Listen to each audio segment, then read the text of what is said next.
So this last Sunday, for those of you who were here, you know that I began a sermon series on the subject of why.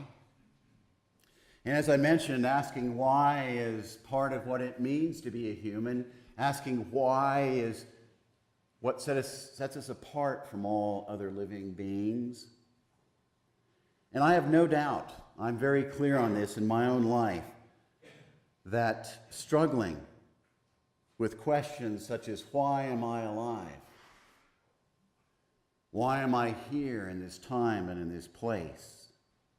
While challenging and agonizing and difficult, can in fact propel us into lives that have purpose and meaning and value.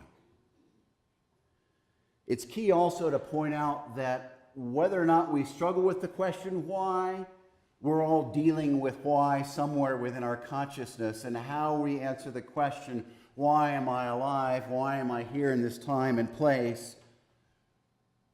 Determines the course of our lives. I also noted last week, though, that while it is invaluable for human beings to struggle with questions such as why, the same is also true for any organization, and the chapel is an organization.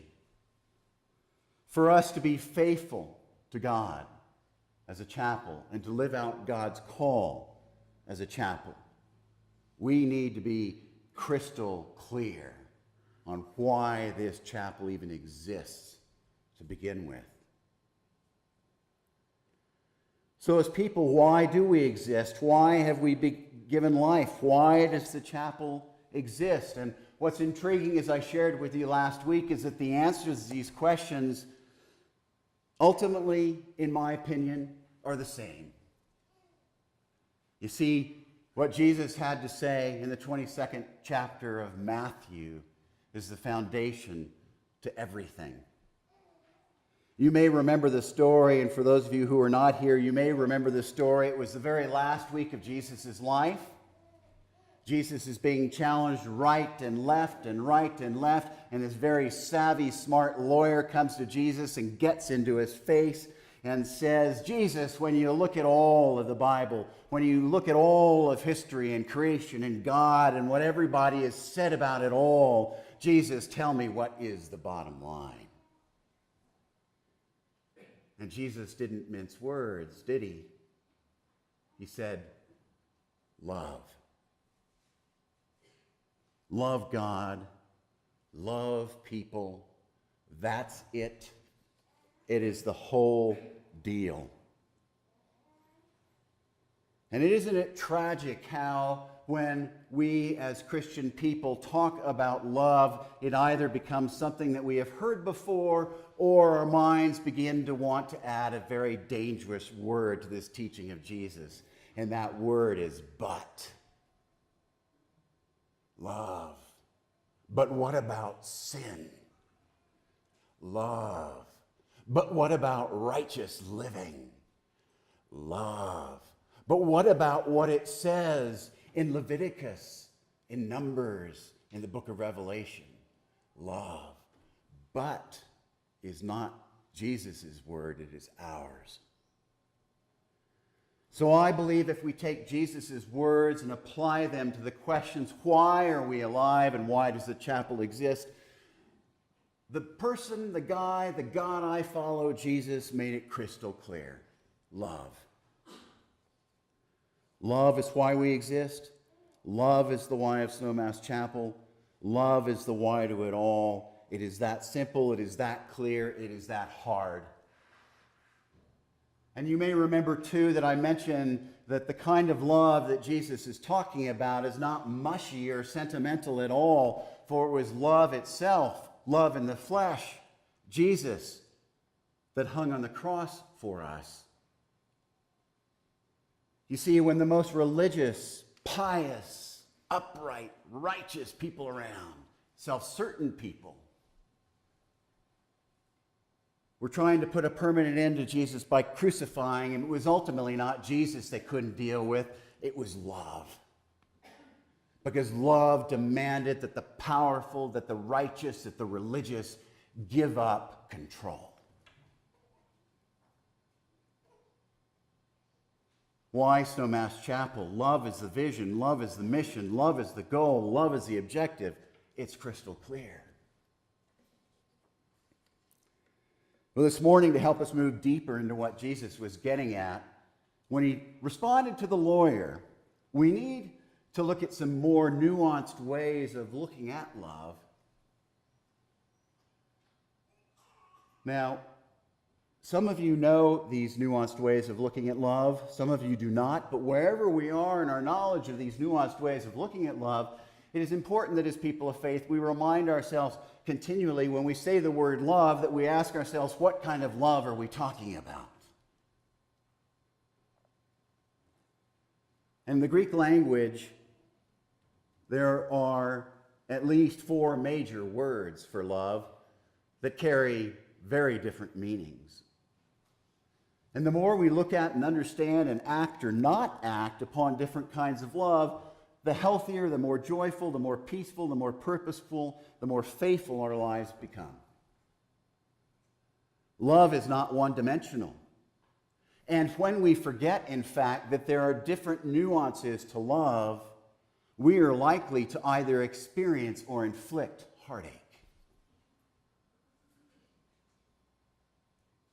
So if love is the bottom line, we need to know what kind of love we're talking about. Well, we all know that there's one kind of love called Eros. It's a lot of fun. It's romantic, sexual. It's where we get the word erotic. It's passionate. It's physically expressed love. It's sensual. It's a love that wants. It's about excitement and pleasure and satisfaction. And sure, Eros love may give a little, but at its core, Eros is all about getting. Eros can be selfish, self-centered, and reflect self-absorption.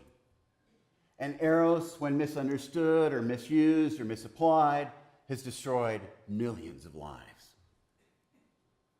That said, I need to be clear, and Scripture is clear, that Eros is not bad. It just needs to be managed and recognized for what it is. You see, Eros in a relationship that is characterized by mutuality, commitment, fidelity, along with the other kinds of love I will get into, is in fact a God-given gift.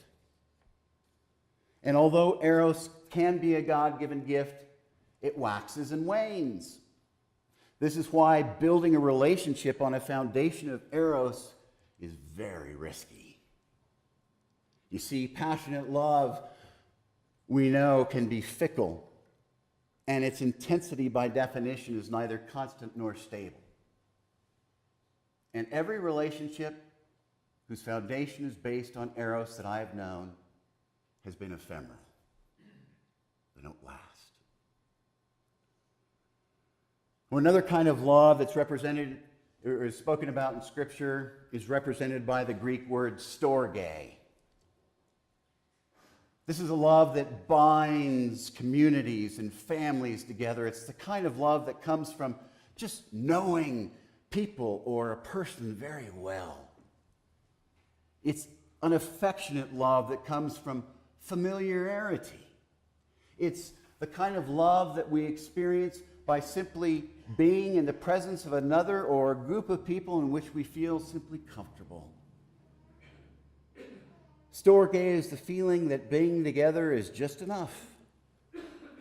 And in healthy communities of faith, that Sunday morning, hopefully we experience a feeling just affectionate and glad to be with the people we see, that's storge. But storge is a very conditional love. It can go away. And then there's filial love. We know that Philia is platonic. It's where we get the name, as you all know, Philadelphia, or brotherly love. It's the kind of love that happens with great pals.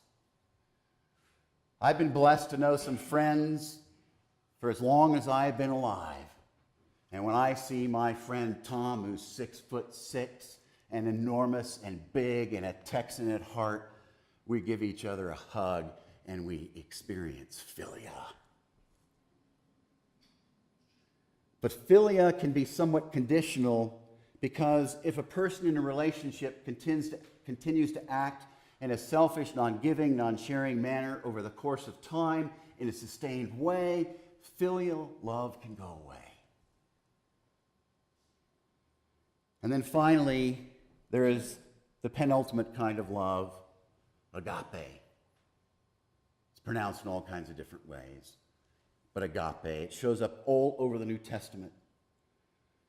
Agape reflects the most expansive, giving, sacrificing love that there is.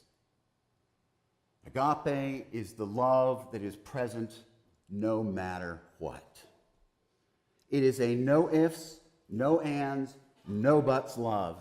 It is not conditional. It is not I love you if, or I love you because. It is simply I love you. Agape doesn't expect anything in return. It's self-sacrificial. It puts the other first, puts the other's interests and needs first. It is the highest form of expression of love. It is the greatest of all. And you remember last week when I spoke about what the Apostle John wrote in his first letter, that he writes that God is love? Guess what word he uses? Agape. God is agape. The most extraordinary, limitless, unconditional, unbounded, intense, sacrificing love there is. Why did God send Jesus to us? Agape. What did Jesus do when he hung on the cross for us? Agape. What was Jesus doing when he hung on the cross before he took his last breath and said, "Forgive them, for they do not know what they are doing"? Agape. That's what it looks like. And it's not something that we as human beings are capable of acting upon or experiencing in our life without God. You see, the only way to experience and act upon agape is when we have agape.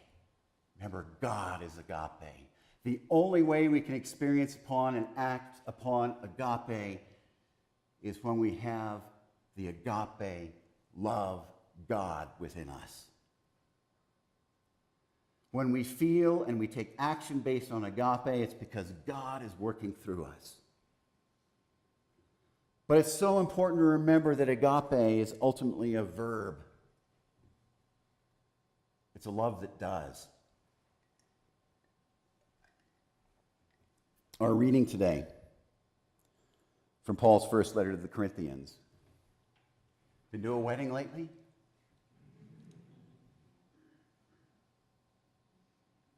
Love is patient, love is kind.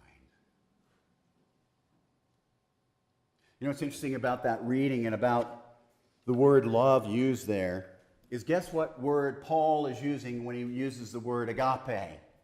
Or when he uses the word love, he uses the word agape. Now, the Corinthian community of Christians was growing, but as the family of the Corinthians grew, divisions, hostilities, anger, and groups loyal to this leader or to that leader began to happen. Ego took a hold of the populace. Followers began to idolize and seek and put passion and effort into everything that had nothing to do with God. It was getting to be a mess in Corinth, and the fracturing Christian community didn't look like anything that Paul had in mind. And so Paul writes letters to the Corinthians. And embedded in the first letter are the well-known words of chapter 13. While relevant, they were not written to a couple about to get married. They were written to a community that was full of fractured relationships, because people had forgotten what Jesus told that lawyer.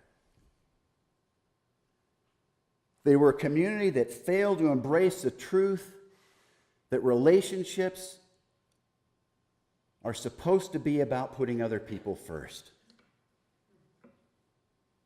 And Paul's words in chapter 13 describe what love in action, what agape looks like. His words are powerful and poignant, humbling. Paul writes, agape. Agape is patient. Agape is kind. How often do we see that in City Market or on the streets trying to get into Aspen? Agape is patient. Agape is kind. It doesn't envy. It doesn't boast. It's not easily angered. It doesn't keep wrongs or a record of wrongs of how somebody has blown it. It never delights in evil. It's truthful.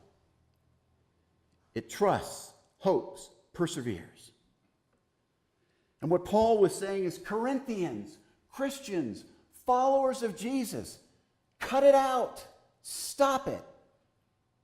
Stop being full of yourselves. Stop the fighting. Stop the bickering. Stop being self-centered. Dump your egos. Get back to agape, for God's sakes. Paul was mad when he wrote these verses. Make agape the center of what you were about. And the only way to make our lives about agape is if we make our lives all about love. Remember the story of the lawyer I've been referring to about the lawyer asking Jesus what it's all about? Well, Jesus was clear, as I said, love God, love people. You know what kind of love he was talking about? The word that is used? Agape. Jesus said, agape is the bottom line. So why are we alive? Agape. Why does the chapel exist? Agape. And Paul understood this because he wrote, and you heard this said, but in a different version of the Bible, Paul wrote in essence, if my life is not about agape at its core, regardless of how wonderful or skilled or what title I have, or regardless of how talented or rich or admired I am, among every possible descriptor, I am absolutely zero. Nothing. Nada, Paul writes.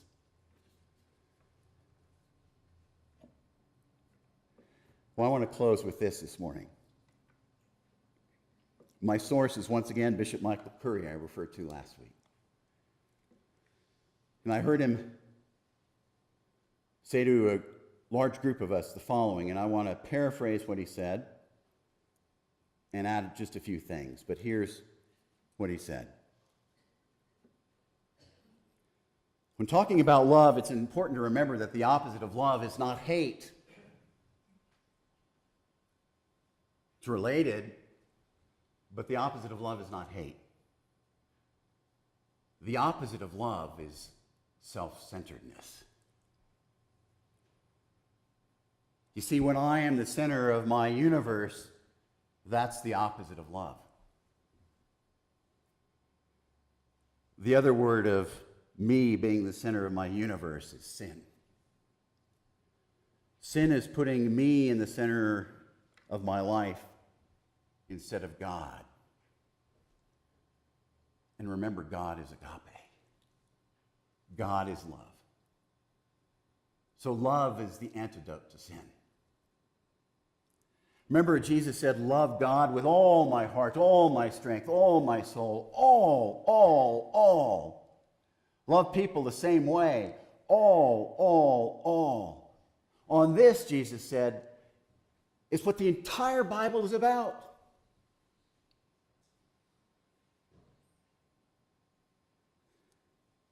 And what's interesting is that, as Michael says, when I love God, when I love other with all of me, there is no room left for selfishness or self-centeredness.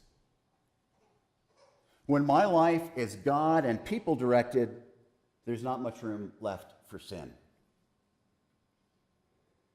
And this is the part I love. Michael continued, the amazing thing about all of this is that when I learn to love you, I learn to love me. When I truly live for God, for people, for love, I discover the true Robert. I come most fully into whom God made me to be when my life is about love. The more I love you, the more I love me, and the more I uncover the real me. The me that God made. And when we love, Michael continues here, when we love God and love people, I am healed, I am restored, I am set free to be me. So Jesus says, love God, and here's where the rubber meets the road. Jesus says, love God, but Jesus says, love other people, love thy neighbor. Well, who is that? We're not going to like it, but here's what Jesus meant. Love thy neighbor, love thy atheist. Love thy mean-spirited man that lives across the street from you. Love conservatives. Love liberals. Love the folks on MSNBC. Love the folks on Fox News. Jesus wasn't kidding. Love the rich, love the poor, love the educated, love the homeless, love the Jew, love the Muslim. Love the benefactor, love the selfish, love the Christian, love the fundamentalist, love all. And the bottom line is when we do this, when we agape God, when we agape others, then this broken world of ours begins to become what God intends. Agape. Agape is the point. Agape is the why. Agape is the answer. And so as Paul plays for a few minutes, I invite you to think about these kinds of love and where you are with them. That you know that I, among all of you, am perhaps struggling most with what I just preached about, but it's what Jesus said. It ain't easy. It's hard. It's a journey. The purpose is not guilt. The purpose is to move forward and become more and more Christ-like, more and more agape. And I'll finish up on all of this next week.